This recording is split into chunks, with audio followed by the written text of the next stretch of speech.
پہلے ٹریلر میں ایسا کیا دکھایا گیا کہ یہ باقی ڈراموں کو بھی پیچھے چھوڑ سکتا ہے اور اس نے آتے ہی دھوم مچا دی، ٹھیک ہے نا؟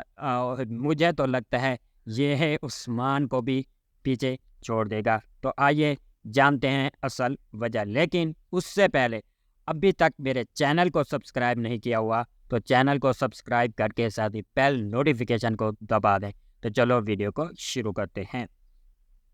پہلے ٹریلر میں دکھایا گیا کہ صلاح الدین ایوبی کو بھی دکھایا گیا، اور ساتھ جو مین وجہ ہے جس کی وجہ سے اس کے پہلے ٹریلر نے ہی دھوم مچا دی، جس میں دکھایا گیا مسجد اقصیٰ کو۔ جی ہاں دوستو، جو ہمارا پہلا قبلہ بھی ہے اس کو اس ڈرامے میں دکھایا گیا، جس کی وجہ سے جو ہے نا اس نے دھوم مچا دی۔ باقی سیریز کو پیچھے کیسے چھوڑ سکتا ہے، چلو وہ بھی میں آپ کو بتا دوں، ٹھیک ہے؟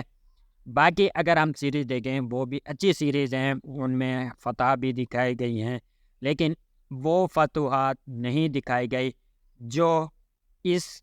سیریز میں دکھائی جائے گی، کیونکہ اگر ہم تاریخ میں جائیں صلاح الدین ایوبی وہ تھے جنہوں نے بیت المقدس کو فتح کیا تھا، یعنی کہ مسجد اقصیٰ کو فتح کیا تھا، ٹھیک ہے؟ اور ہمارا پہلا قبلہ جو ہے نا وہی مسجد اقصیٰ ہے، جو ہمارے پیارے نبی صلی اللہ علیہ وآلہ وسلم نے 17 مہینے جو ہے نا مسجد اقصیٰ کی طرف منہ کر کے جو ہے نا نماز پڑھائی تھی۔ پہلے جو ہے نا اللہ کے گھر کی طرف یعنی کہ کعبہ کی طرف نماز نہیں پڑھی جاتی تھی، 17 مہینے حضور صلی اللہ علیہ وآلہ وسلم نے مسجد اقصیٰ کی طرف رخ کر کے جو ہے نا نمازیں پڑھائی تھی۔ تو اسی مسجد اقصیٰ کو فتح کیا صلاح الدین ایوبی نے، یعنی کہ پہلے جو ہے نا عیسائیوں کے پاس تھا، ٹھیک ہے؟ اور وہ جو ہے نا مسلمانوں پر ظلم کرتے تھے، اور مسجد اقصیٰ میں جو ہے نا وہ نماز نہیں پڑھنے دیتے تھے، یعنی کہ وہ زمین جو تھی، وہ جو خطہ تھا وہ تھا عیسائیوں کے پاس، اور پھر ان سے آ کے بچایا صلاح الدین ایوبی نے، ٹھیک ہے؟ صلاح الدین ایوبی نے بیت المقدس کو فتح کیا، اور اسی دن سے لے کر جو ہے نا اب جا کے اسرائیلیوں کے پاس گیا ہے، ٹھیک ہے؟ لیکن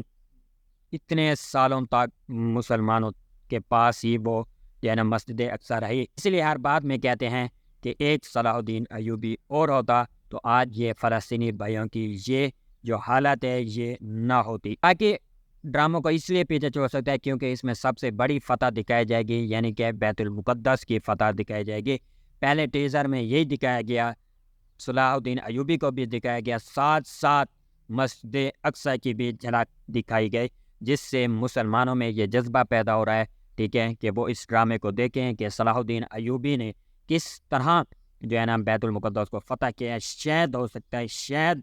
ہو سکتا ہے کہ اس ڈرامے کو دیکھنے کے بعد کسی مسلمان میں غیرت جاگ جائے، کسی مسلمان حکمران میں غیرت جاگ جائے، اور وہ فلسطینی بھائیوں کی مدد کر دے، اور شاید ہو سکتا ہے پھر سے ہمیشہ کے لیے ہمارے پاس بیت المقدس آ جائے، یعنی کہ مسجد اقصیٰ کی بات ہو رہی ہے، ٹھیک ہے؟ اب تو ہم کعبہ کی طرف منہ کر کے جو ہے نا نماز پڑھتے ہیں، ٹھیک ہے، لیکن پھر بھی بیت المقدس اسے بھی کہا جاتا ہے، پہلا قبلہ جو ہے نا وہی مسجد اقصیٰ ہے، ٹھیک ہے؟ یہی وجہ ہے کہ یہ باقی جو ہم سیریز دیکھ چکے ہیں ان سب کو پیچھے چھوڑ سکتا ہے، کیونکہ اس میں سب سے بڑی فتح دکھائی گئی ہے ہم مسلمانوں کے لیے، ٹھیک ہے؟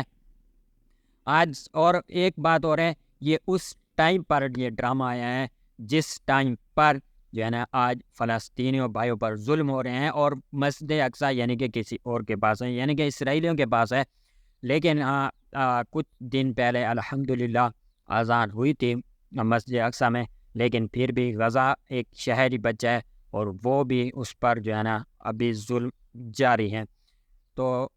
اسی ٹائم پر جو ہے نا انہوں نے ڈرامہ ریلیز کر دیا، شاید ہو سکتا ہے ان کا پلان آگے ریلیز کرنے کا ہو، لیکن یہ انہوں نے حالات دیکھے اور انہوں نے ابھی سے جو ہے نا انہوں نے ریلیز کرنے کا اعلان کر دیا، یعنی کہ 13 نومبر کو ہمیں پہلی ایپیسوڈ دیکھنے کو ملے گی۔ اگر آپ کو ویڈیو پسند آ گیا ہے تو ویڈیو کو لائک کر دیں، چینل کو بھی سبسکرائب کر کے ساتھ ہی بیل نوٹیفیکیشن کو دبا دیں۔ تو ملتے ہیں نیکسٹ ویڈیو میں۔